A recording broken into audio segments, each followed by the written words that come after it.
leer en lenguaje actual. Dice de esta manera.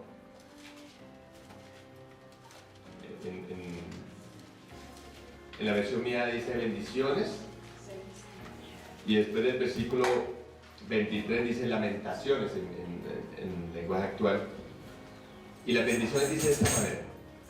Jesús miró fijamente a sus discípulos y les dijo: Dios los bendecirá a ustedes, los que son pobres, porque el reino de Dios les pertenece. Dios los bendecirá a ustedes, los que ahora pasan hambre, porque tendrán comida suficiente. Dios los bendecirá a ustedes, los que ahora están tristes, porque después vivirán alegres. Dios los bendecirá a ustedes cuando la gente los odie o los insulte, o cuando sean rechazados y nadie quiera convivir con ustedes. La gente los tratará así solo porque me obedecen a mí. El Hijo del Hombre, siéntase fieles, salten de alegría, porque Dios ya les tiene preparado un premio muy grande. Hace mucho tiempo su propia gente también trató muy mal a los profetas. Y dicen Lamentaciones, en el versículo 24 dice: Jesús miró a los otros y les dijo: ¿qué mal les va a ir a ustedes, los que son ricos? Pues ahora viven cómodos y tranquilos. ¿Qué mal les va a ir a ustedes, los que tienen mucho que comer, porque pasarán hambre? ¿Qué mal les va a ir a ustedes, los que ahora ríen, porque sabrán lo que es llorar y estar tristes? ¿Qué mal les va a ir a ustedes, los que siempre reciben halagos? Hace mucho tiempo su propia gente también halagó a los profetas mentirosos. Yo le puse como título: ¿a quién agradas? ¿A Dios o al mundo? ¿A quién tenemos que agradar? A Dios es a quien tenemos que agradar. A Dios es quien tenemos que darle la gloria. Cuando uno empieza a mirar estos textos, uno dice: Dios mío, cuando la Escritura dice en las bienaventuranzas: bienaventurados aquellos que lloran, bienaventurados aquellos que son perseguidos. Dice: bienaventurados aquellos que son perseguidos por causa de mi nombre. La verdad, eso se cumple. Todos nosotros vamos a ser odiados por amor al Señor. Todos nosotros posiblemente no vamos a caer bien en ningún lugar por la obra de Dios. El Señor mismo lo sufrió, y Él lo sufrió en carne viva. Si el Señor sufrió en carne viva todo esto, ¿ustedes qué creen? Que nosotros no, nosotros también. Todos nosotros de alguna manera lo vamos a sufrir.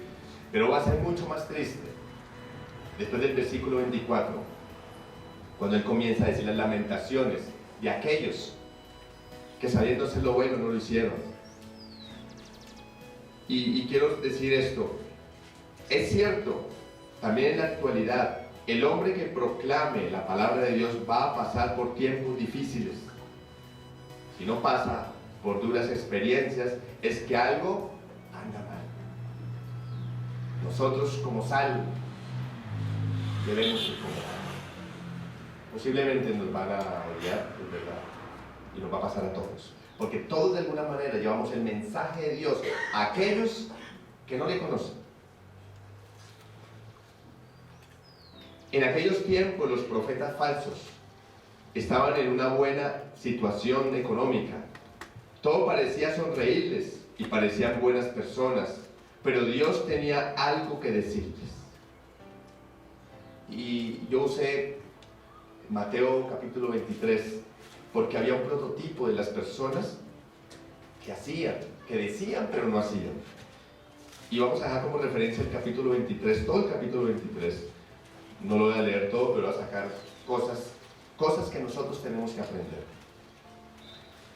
Y la enseñanza de los hipócritas es lo que uno ve allá en los fariseos. Y una manera como preguntar sería esto. Y les digo a todos como hijos de Dios que somos, el Señor nos va a hacer unas preguntas a todos, a mí también. Y el Señor va a decir esto: ¿el mundo está alabándote? ¿Qué es esto? Simplemente lo dejo allá. ¿El mundo te está alabando? ¿Eres el brindis del pueblo? ¿Te dan grandes alabanzas en eventos seculares? ¿Eres políticamente correcto en tus interacciones? ¿Entra el alcalde, dignatarios y los famosos cómodos en tu presencia? Y él terminaría diciendo eso basado en lo que estoy leyendo. Entonces escucha las palabras del Señor Jesús para ti. Hay algo falso en tu testimonio. Todos nosotros, por eso ser creyente no es fácil, porque todos nosotros vamos a ser odiados, todos los hijos de Dios, y vamos a ser odiados precisamente por hablar de Dios. No nos van a querer. Donde vaya un creyente va a incomodar, y como va a incomodar, a la gente no le va a gustar. Pero tenemos que seguir siendo sal, porque somos sal. ¿La sal qué produce? Sed. Sed. ¿Y debemos de producir qué? Sed, pero de la palabra de Dios. Cada vez que tú vayas a un lugar, tienes que ser sal para que produzca sed de la palabra. Y Dios nos va a usar para eso. Cuando uno mira Mateo 23, que ahora nos ubiquemos allí, del 1 al 39, el Señor acusa a escribas y fariseos. ¿Y por qué los acusa?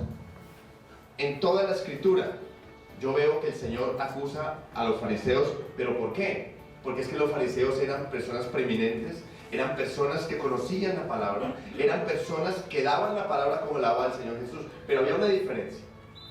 Y la diferencia era que ellos no vivían la palabra de Dios. Ellos decían, pero no hacían. Por eso Dios les va a llamar la atención a esos fariseos. Dios, a través de esta enseñanza, que quiere que aprendamos, que nosotros no caigamos en lo mismo. Somos sus hijos, es verdad, pero como hijos también cometemos errores todos, incluso yo. Quiero que entendamos, todos nosotros somos humanos. Como humanos erramos, porque si no cometiéramos errores, no fuéramos Dios, y la verdad no somos Dios. Somos simplemente seres humanos que a Dios le plació usarnos a todos con un propósito. Pero Dios, ¿qué quiere? Que todos unánime juntos hagamos la obra de Dios. Uno solo, o dos solos, o tres solos, no la van a poder hacer. Necesitamos de todos nosotros. Que a través de las diferencias hagamos la obra del Señor. Que si tú piensas diferente, hagamos la obra de Dios por el amor del Señor. Por eso el Espíritu de Dios está en cada uno de nosotros, precisamente ¿para qué? Para guiarnos, para que tengamos claro a qué nos llamó. Y quiero comenzar diciendo esto en el versículo 23, el capítulo 23 de Mateo. Dice, el Señor Jesús se dirigió a los hipócritas. ¿A quiénes? Fariseos y escribas. Y se dirigió a los hipócritas de su tiempo, en particular a algunos escribas y fariseos. Ellos estaban entre los más conservadores religiosamente de ese tiempo. Sin embargo, algunas de las palabras más ásperas en toda la vida del Señor Jesús fueron dirigidas hacia ellos. En solo un discurso, Él los llamó, mira, hipócritas 7 veces, en ese discurso. Insensatos 2 veces. Guías de ciego 7 veces. Serpientes, generación de víboras, 1 vez. Uno dice, ¿cómo el Señor Jesús comienza a hablarle a esta gente de esta manera? ¿Qué vio el Señor Jesús para que Él le hubiera dado ira santa? Porque le dio ira santa. Y ustedes van a mirar que el común denominador del Señor no era insultar a la gente, pero sí la Escritura dice que el que tiene más luz, ¿qué va a pasar? Dios le va a exigir más. Dios nos va a exigir más a nosotros porque tenemos un poquito más de luz. Esta gente tenía una luz muy alta en conocimiento. Por consiguiente, Dios tenía que aplicárselas, porque ellos no estaban haciendo la obra de Dios como Dios quería. Por eso ustedes van a estar observando aquí en este capítulo 23 que Dios les está hablando de una manera totalmente diferente a como le habló a la mujer adúltera. ¿Por qué a la mujer adúltera? ¿Por qué no le habló como le habló a ellos? Precisamente por la luz que ella no tenía. Pero estas personas eran doctores en la palabra de Dios. Y como doctores en la palabra de Dios, Dios por eso les habló de esa manera. Y yo voy a dar unos puntos muy cortos. Y el primer punto que voy a dar es este. a pesar de tan fuerte condenación, uno puede aprender ¿de quiénes? De los hipócritas. No para juzgarlos, sino para aprender. Porque todos nosotros, les digo, cometemos errores, pero aprendamos de los errores de los demás. No para que los repitamos, sino para que los ¿qué? Para que no caigamos en el error. No necesariamente yo tengo que caer en el error para aprender, no. Yo debo aprender del error del hermano que lo está cometiendo, para que yo no lo haga igual. Por eso Dios permite que nosotros nos podamos pulir los unos a los otros, porque nuestros caracteres y temperamentos son diferentes. Y el temperamento y el carácter se oponen. Por eso quien tiene un buen carácter, y el carácter tiene que ver con el fruto del Espíritu, precisamente su temperamento nunca va a ser corregido, pero el carácter lo va a poder mantener quieto. Y dentro del carácter, que es el fruto, está el dominio propio. El dominio propio va a controlar ese temperamento. Porque si no fuera por el fruto del Espíritu, nuestro temperamento complicado. Y ahí por eso es tan importante comenzar a trabajar en el fruto del Espíritu, que es el que todos necesitamos. Y ese está en Mateo, versículo 3. Y dice el Señor: por lo tanto, practiquen y obedezcan todo lo que ellos les digan. Pero no sigan su ejemplo, dice el Señor, pues ellos no hacen lo que enseñan. Y aquí es importante entender que todos nosotros, ¿qué tenemos que hacer a la luz de la Escritura? Que lo que leamos, que lo que meditemos, lo pongamos en práctica. Para que no nos pase de pronto lo que les pasó a los fariseos. Ellos decían y colocaban cargas sobre los demás, pero ellos ¿qué pasaba? No hacían, no cumplían. Por eso les está diciendo hipócritas. No sé cuántos de nosotros de pronto nos pasa. A veces nos sucede precisamente porque la debilidad de la carne nos lleva a eso. Pero Dios nos está diciendo, no hagan lo que ellos están diciendo, en el sentido de que ellos actuaban, pero no hacían, no aplicaban la palabra. Por eso uno se pone a mirar la Escritura, uno dice, pero si ellos daban la misma palabra que daba el Señor Jesús, ¿por qué al Señor Jesús se lo siguieron y por qué a los fariseos no lo siguieron? Precisamente porque había una diferencia. El Señor Jesús sí cumplía, Él sí vivía la palabra de Dios, los fariseos no, y era la misma. Por eso la gente dice, ¿quién es aquel que habla con autoridad? Y precisamente cuando alguien habla con autoridad es porque ¿qué? Porque está viviendo la palabra del Señor. Segundo, abusaban de la autoridad. Acordémonos que todos nosotros de alguna manera somos autoridad. Pero a veces ¿qué pasa con nosotros? A veces ¿qué hacemos? Abusamos de la autoridad. Y eso es lo que está diciendo el Señor. En el versículo 4 dice, imponen mandamientos muy difíciles de cumplir, pero no hacen ni el más mínimo esfuerzo por cumplirlos. El apóstol Pedro nos enseña que si nosotros somos autoridad, ¿qué tenemos que hacer? Que como autoridad tenemos que ¿qué? Ser ejemplo. Si yo soy autoridad, yo debo ser ejemplo. Si tú eres autoridad, debes de ser ejemplo. Efesios, el apóstol Pablo en Efesios, a veces a nosotros con nuestros propios hijos se nos va la mano. Porque la Escritura en Efesios dice que no provoquéis a vuestros hijos. ¿Cuántas veces nosotros los hemos provocado? ¿Cuántas veces nosotros como autoridad establecida hemos provocado a la gente? Y ahí estamos en un error. ¿Qué es lo que les está pasando a estos fariseos? Esto es para que nosotros estemos mirando que lo que les está pasando a ellos, ¿nosotros qué tenemos que hacer? Aprenderlo para que no nos suceda igual. No necesito yo hacer lo mismo para aprender. Yo lo que tengo que estar es mirando los errores de ellos para yo no repetirlos. Tercero, vamos a pasar así rápido. Dice la Escritura, y está en el versículo 5 hasta el versículo 7. Hacían obras para ser vistos por los hombres. Qué triste que yo tenga que hacer algo para que los hombres me den la gloria a mí. No. Tú debes hacer algo, no para que te vean. Haz algo para darle la gloria a Dios. Todo lo que tú hagas, hazlo como para ¿qué? Para la gloria del Señor. Y miren lo que dice la Escritura, versículo 5 dice: todo eso lo hacen para que la gente los vea y los admire.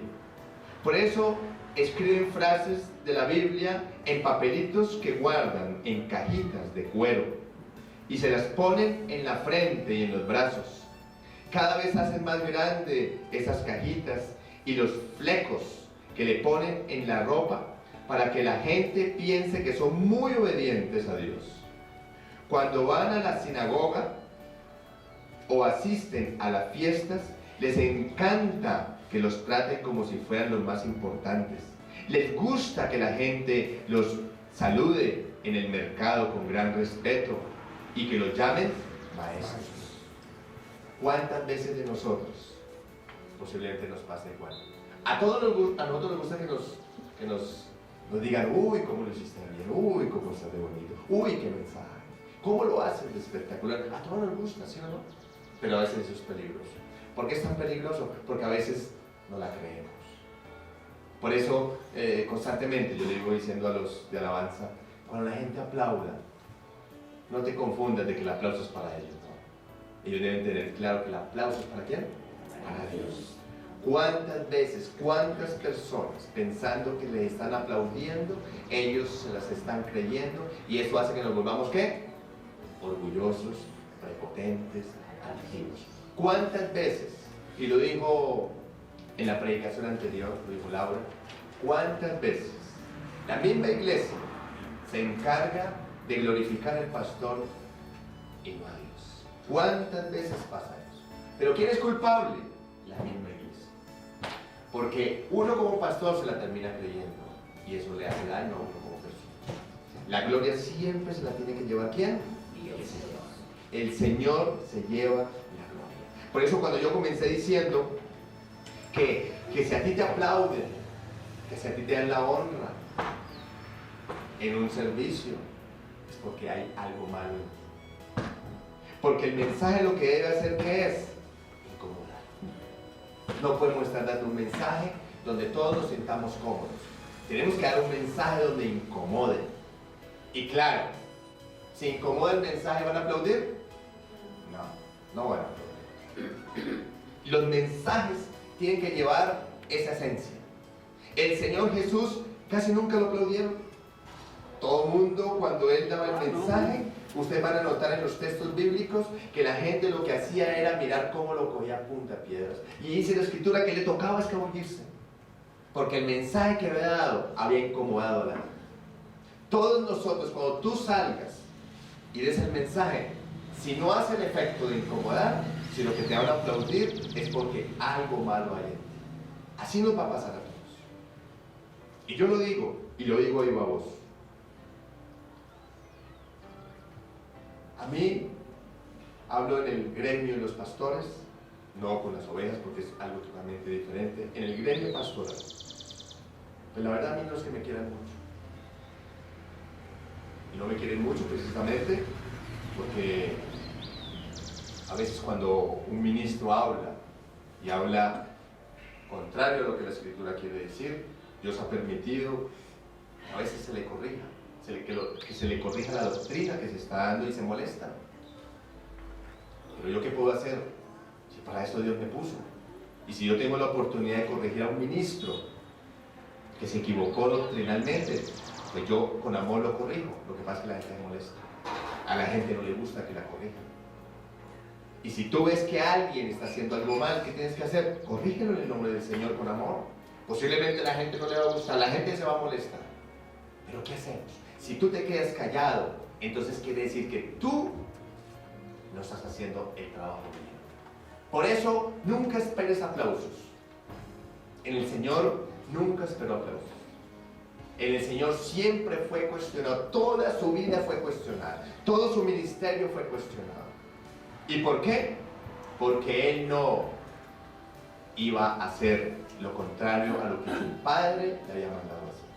Todos nosotros tenemos que hacer lo mismo que hizo el Señor Jesús. Y si no hacemos lo que el Señor Jesús nos está mandando en su palabra, quiere decir que hay algo malo en nosotros.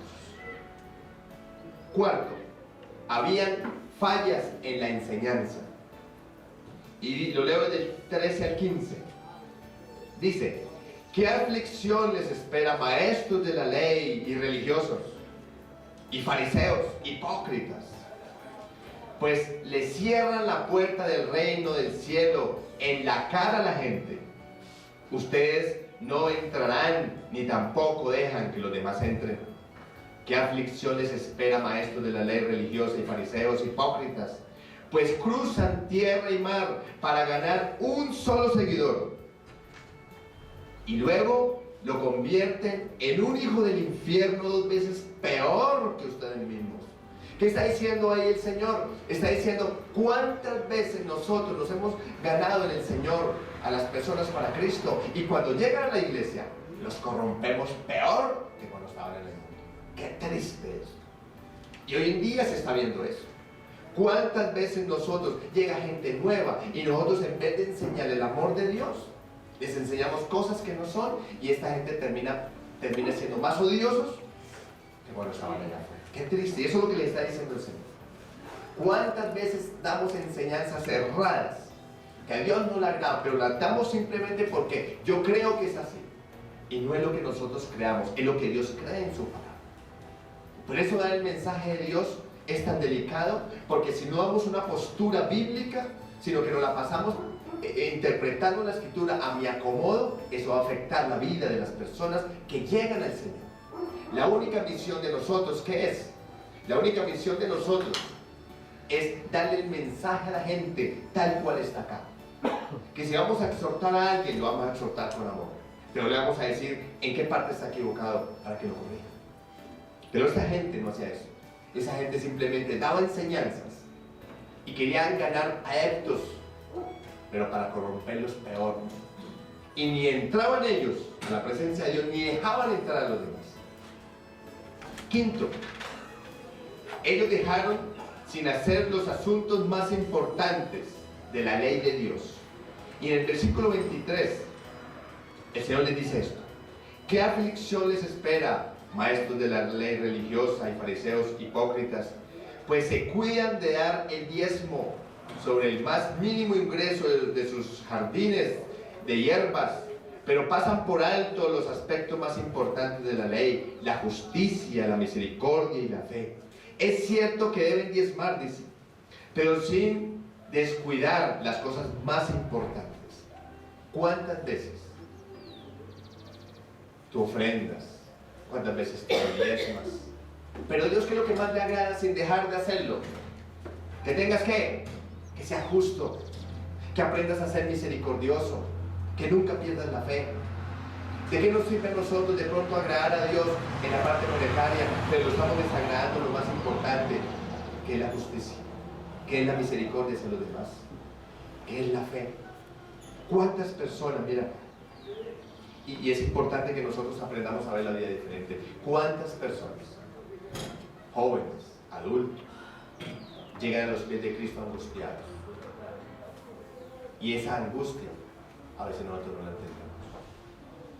A veces nosotros pensamos que la gente es odiosa porque la quiere hacer. No. Miremos el trasfondo de las personas, ¿por qué son así? ¿Por qué una persona llega amargada? ¿Por qué? Lo primero que nosotros tenemos que detectar es, miremos su vida atrás.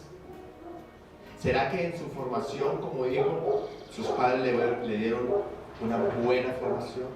¿Sus padres pudieron formarlo bien? ¿Cuántos hijos? ¿Cuántos hijos no tienen su papá?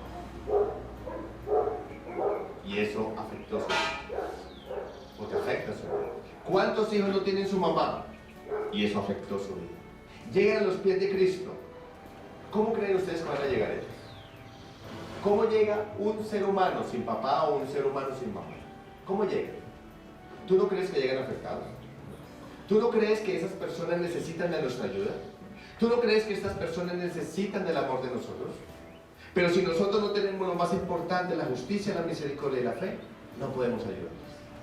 Es más, ese vacío solamente se va a llenar, ¿sabe con quién? Con la presencia de Dios. Dios es el único que va a poder sanar los corazones afectados, porque toda la humanidad está afectada precisamente por el mismo caos. Tú los podrás llevar a psicólogos, tú los podrás llevar a psiquiatras, tú los podrás llevar a donde tú quieras, pero el vacío no se va a llenar. Ese vacío lo va a llenar ¿quién? Dios lo va a llenar. Por eso Él está cuestionando a los fariseos hipócritas, porque a ellos no les interesaba sino era el dinero. ¿Es así o no es así? Hoy en día, ¿cuántos lugares no les interesa más el dinero que las obras? Porque ahorita todo se mueve con el poder económico, pero realmente están interesados con las ovejas, no están interesados. Y desde aquí se estaba apuntando que ellos estaban más interesados en los diezmos, en las ofrendas, pero no en la gente. A la gente a ellos no les interesaba para nada. Entonces lo que el Señor nos está enseñando aquí a través de la Escritura es que nosotros tenemos que poner también cuidado a la gente. Claro, no es fácil, pero con la ayuda de Dios, Dios nos va a ayudar para eso. Sexto, se preocupaban más por el exterior del hombre. Ellos se preocupaban más ¿por qué? Por andar bonitos. Yo me preocupo por andar bien arreglados, ¿verdad? Pero también procuro preocuparme porque la parte interna mía esté aún mejor que la parte externa. Y miren lo que dice la Escritura, versículo 25 al 28. ¿Qué aflicción les espera, maestros de la ley, religiosa y fariseos, hipócritas? Pues se cuidan de limpiar la parte exterior de la taza y del plato, pero ustedes están sucios por dentro, llenos de avaricia, y se permiten todo tipo de excesos. Fariseos ciegos, primero lava el interior de la taza y del plato, y entonces el exterior también quedará limpio. ¿Qué aflicción les espera, maestros de la ley, religiosos y fariseos hipócritas? Pues son como una tumba blanqueada, hermosos por fuera, pero llenos de huesos de muertos y de toda clase de impurezas por dentro. Por fuera parecen personas rectas, pero por dentro el corazón está lleno de hipocresía, desenfrenada. ¿Cuántas veces a nosotros también nos pasa de pronto lo mismo? Posiblemente yo aquí podré venir bien arreglado, pero mi corazón ¿cómo está? Mi corazón posiblemente puede estar como lo dice la Escritura. A veces nosotros los colombianos somos todos raros. Queremos que haya paz, ¿verdad? Pero ¿dónde comienza la paz?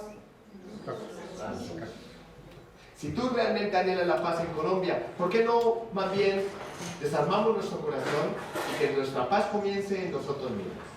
Y eso va a ayudar a la paz.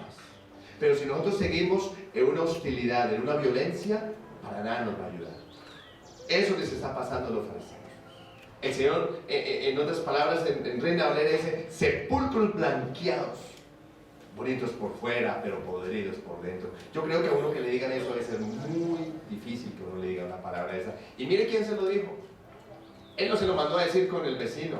Él directamente se lo dijo a todos. Y ustedes saben que en aquella época, la cúpula de los judíos, de los fariseos, de los escribas y toda esta gente, eran 70 más 1.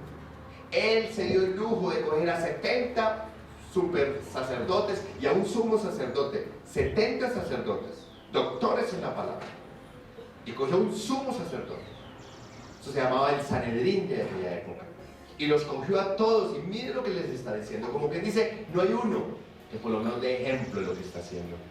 Dios lo que está queriendo decirnos con esta palabra es que nos está advirtiendo y nos está diciendo, ojo, eso les sucedió a ellos para que ustedes aprendan de los errores de ellos, no para que nosotros ¿qué? Lo imitemos. Por eso cuando uno empieza a mirar la palabra y dice, Señor, esta palabra tú me estás hablando a mí. Tú nunca digas, mira, tú le das el codazo a veces al vecino y le dices, mira, si hubiera venido Pepito Pérez, ¿cómo le hubiera caído de bien este mensaje? No, es para ti, por el amor de Dios, es para mí también. Al primero que Dios le habla es a mí. Y cuando Dios te hable a ti es porque te está advirtiendo, no lo vayas a hacer. Acuérdate que la misma Escritura no lo dice. Y lo repetirás a tus hijos al levantarte, al acostarte, lo repetirás y lo repetirás, ¿pero para qué? Para que no vayamos a caer. Porque nosotros somos muy dados a equivocarnos. Nosotros vamos andando por el camino recto y cuando nos damos cuenta, ¡pum! Por eso Dios nos lo advierte constantemente. Y en el caso de Dios no es cantaleta. En el caso de Dios es porque nos está advirtiendo constantemente, no hagan lo que hacen los hipócritas y fariseos, porque eso causa daño y malestar a la gente. Séptimo, y ya con esto termino. honraron a los profetas de Dios, pero fueron más semejantes a sus antepasados que asesinaron a los profetas. Versículo 29 al 31 dice así: ¿qué aflicción les espera, maestros de la ley religiosa y fariseos hipócritas? Edifican tumbas a los profetas que sus antepasados mataron y adornan los monumentos de la gente justa que sus antepasados destruyeron. Luego dicen: si hubiéramos vivido en los días de nuestros antepasados, jamás nos habríamos unido a ellos para matar a los profetas. Así que al decir eso, dan testimonio en contra de ustedes mismos, que en verdad son descendientes de aquellos que asesinaron. ¿A quiénes? A los profetas. A los profetas. ¿Qué está diciendo el texto? Ellos decían: ay, si yo hubiera estado en ese tiempo, yo nunca hubiera hablado mal de los profetas, yo nunca hubiera matado a los profetas. Y ustedes van a mirar algo clave acá. ¿Qué hicieron después? Cuando cogen al Señor Jesús en Getsemaní, ¿qué hicieron? ¿No lo cogieron preso?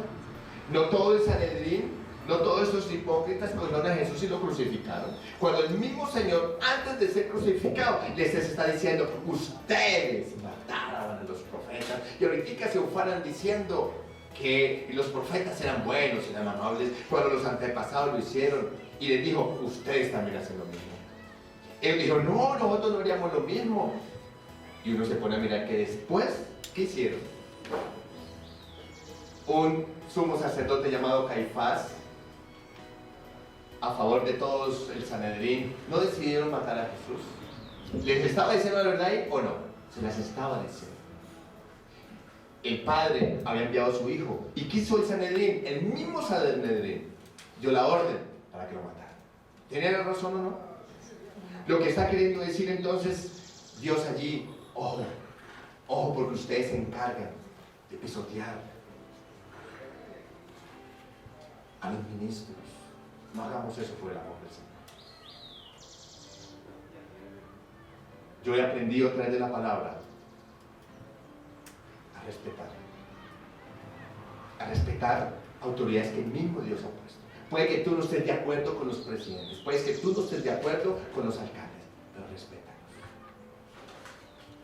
¿Tú crees que yo estoy de acuerdo posiblemente en la acción que está ejerciendo el presidente de Venezuela? Yo no estoy de acuerdo con la acción.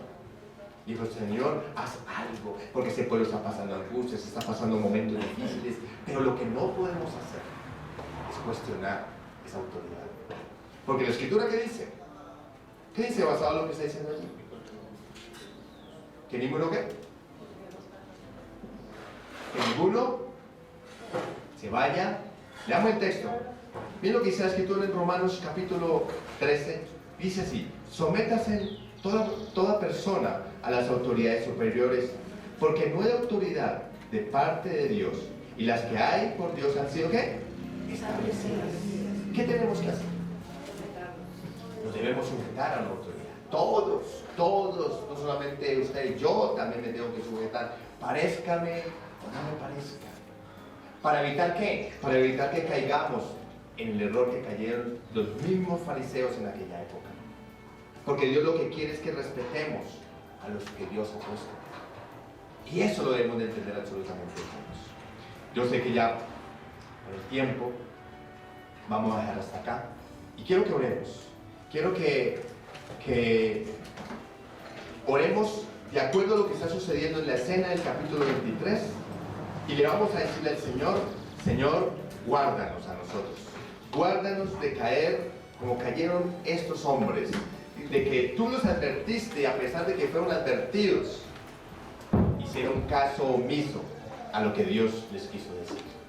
Vas a inclinar tu rostro y quiero que en esta mañana tú dispongas tu corazón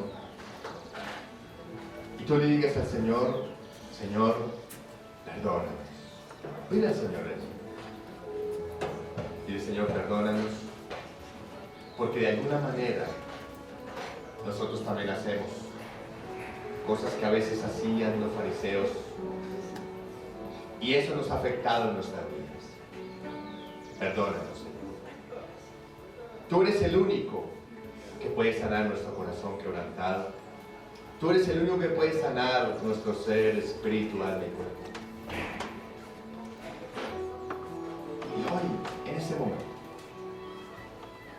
te ruego, Espíritu de Dios, que tú toques nuestras vidas. Tú que moras en nosotros, convéncenos cada día. Toca el corazón de los jóvenes, incluso los adultos, aquellos corazones que en este momento se encuentran amargados. Sana toda herida, Señor. Sánanos, Señor, te lo rogamos. Tú eres el único que puede levantarnos, Señor. Tu palabra dice que mientras hay vida, hay esperanza. Y te rogamos, mi Señor, que tú nos quites todo aquello que afecta a todo nuestro ser. Dile a Dios, Señor, te ruego que a través del Espíritu de Dios que mora en nosotros, seas tú sanando nuestras heridas. Y te ruego, mi Señor, que tú sanes las heridas de toda persona que está acá. Sana el corazón primeramente de nosotros los padres. Sana el corazón de nuestros hijos, Señor. Porque de acuerdo al mensaje, no queremos parecernos a los fariseos. Queremos parecernos a ti, Señor. Pero para que esto pueda suceder, tenemos que disponer todo nuestro corazón. La Escritura dice, aunque mi padre y mi madre me dejarán, aún con todo esto yo te recogeré, dice el Señor. Y te digo, si tú no tuviste papá, tenemos el Padre más grande del mundo, que Él llenará ese vacío. Dios lo llenará, porque Él murió por cada uno de nosotros, Señor. Él es el grande, Él es el poderoso. Pero si tú tuviste papá, pero resulta que ese papá fue como un cuadro decorativo que nunca vio por ti, pero que estuvo, hoy te digo, perdónalo, perdónalo, porque el mismo Señor lo dijo en la cruz del Calvario: Padre, perdónalos, porque no saben lo que hacen. Pero para que tú puedas perdonarlo, tienes que pedirle a Dios que te dé un espíritu de perdón, porque si tú no lo haces, vas a seguir preso y vas a dejar preso a la otra persona. La mejor medicina que todos tenemos, y lo dice la Escritura, la mejor medicina es el perdón. Cuando tú perdonas, te liberas, y el primer liberado eres tú. Cuando tú perdonas, liberas a la otra persona también. Y tú dirás, ¿y si la otra persona no me perdona, entonces qué hago? No te preocupes, tú ya quedaste libre. La otra persona quedó presa, pero ya no es culpa tuya, es decisión del otro. Por eso, lo mejor que podemos hacer es perdonar. Perdonémonos los unos a los otros, como la palabra nos lo enseña. Agachemos siempre la cabeza. Y eso se llama humildad. Cuando tú veas que cometimos un error, agacha la cabeza. Pide perdón. Porque es la mejor medicina. Si tú no pides perdón, vas a vivir amargado el resto de tu vida. Por eso, mi Señor, gracias. Gracias, Señor, porque en tu palabra tú nos dejas ver las cosas. Tú nunca ocultas nada, Señor. A través del capítulo 23 de Mateo, vemos un episodio que nos afecta también a nosotros, pero que necesitamos cambiar día tras día, Señor. Gracias, mi Señor, por ser tan bueno. Gracias por ser tan maravilloso, Rey. Que toda la gloria sea para ti, Señor. Y te rogamos, Señor, que tú nos des la fuerza. Que tú nos des la fuerza del búfalo y que nos rejuvenezca como las águilas cada día, Señor. Para que tu palabra toque y transforme, porque es tu palabra la que lo hace. Señor, te ruego que no salgamos tal cual entramos, sino que salgamos renovados, no por los seres humanos, sino que salgamos renovados por el poder del Espíritu de Dios que mora en cada uno de nosotros, Señor. Gracias, Rey bendito, por los siglos de los siglos, Señor. Amén.